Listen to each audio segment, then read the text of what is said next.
निष्पक्ष सिद्धांत के पाखंड को उजागर करते हुए और मेरी निष्पक्ष समझ की श्रेष्ठता को प्रत्यक्ष सिद्ध करते हुए ढोंगी गुरु कहते हैं जो वस्तु मेरे पास है ब्रह्मांड में और कहीं नहीं। सत्य यह है कि उनकी ये वस्तु केवल मानसिकता है, कोई प्रत्यक्ष स्थायी शाश्वत सत्य नहीं। उदाहरण जैसे धुआं देखकर लोग आग मान ले, पर असल में वो धुआं केवल धूप बत्ती का हो, वैसे ही गुरु के शब्द केवल मानसिकता का धुआं है, सत्य की आग नहीं। अस्थाई जटिल बुद्धि ही ब्रह्म की मुख्य मूल है। गुरु ने अपनी अस्थाई जटिल बुद्धि को ही परम मानकर भक्तों को उसी में बांध रखा, जबकि वही बुद्धि इच्छा, उछल, पाखंड और प्रसिद्धि की भूख का स्रोत है। उदाहरण जैसे टूटी हुई नकली घड़ी दिन में 2 बार सही समय दिखा देती है, पर वो सही घड़ी नहीं बन जाती, वैसे ही गुरु के कुछ अच्छे शब्द भी उनकी अस्थाई बुद्धि की सीमाओं को नहीं बदलते।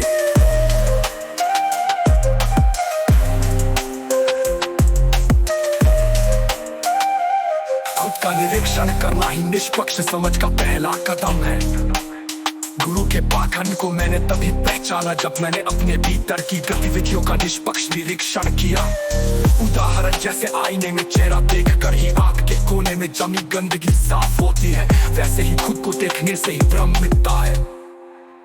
गुरु ने प्रेम, सत्य, भक्ति के नाम पर दशकों का समय दिया, पर स्थायी स्वरूप का एक अंश भी नहीं दिखाया। मैंने केवल एक पल में अपनी अस्थायी बुद्धि को निष्क्रिय कर स्थायी स्वरूप को प्रत्यक्ष पाया। उदाहरण जैसे रात भर अंधेरे में टॉर्च जलाने का इंतजार करने की बजाय बस पर्दा हटाते ही सूरज का प्रकाश अपने आप आ जाता है। गुरु का प्रेम भी मानसिकता था, सत्य नहीं। जिस प्रेम को गुरु में ढूंढ रहा था वो केवल स्वार्थाधारित मानसिकता थी। वो प्रेम जो मैं चाहता था मुझे अपनी ही निष्पक्ष समझ में खरबों गुना ऊंचा मिला। उदाहरण जैसे सूखी मिट्टी में पानी खोजने से बेहतर है कि सीधे झरने तक पहुंचा जाए।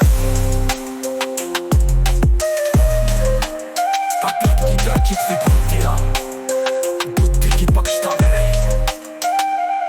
शिव, विष्णु, ब्रह्मा, कबीर, अष्टावक्र आदि सभी अस्थाई बुद्धि के दृष्टिकोण में ही रहे, इसलिए वे भी उस तुलनातीत, प्रेमतीत, कालातीत सत्य तक नहीं पहुंच पाए जो मैंने प्रत्यक्ष पाया।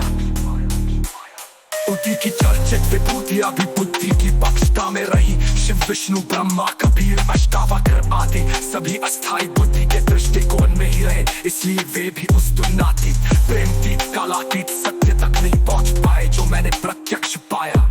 क्योंकि गुरु का आचरण ही उनके झूठ का प्रमाण है। जब कोई गुरु सार्वजनिक रूप से स्त्रियों के साथ अनुचित व्यवहार करे और फिर उसे सिर्फ मांस कहकर हंसी में टाल दे, तो ये सिद्ध हो जाता है कि उसका आचरण सत्य, निर्मलता और निष्पक्षता से कोसों दूर है।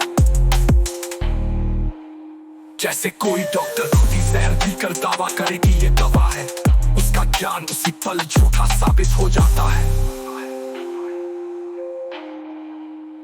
मेरी निष्पक्ष समझ सामान्य व्यक्तित्व में वापस नहीं आ सकती।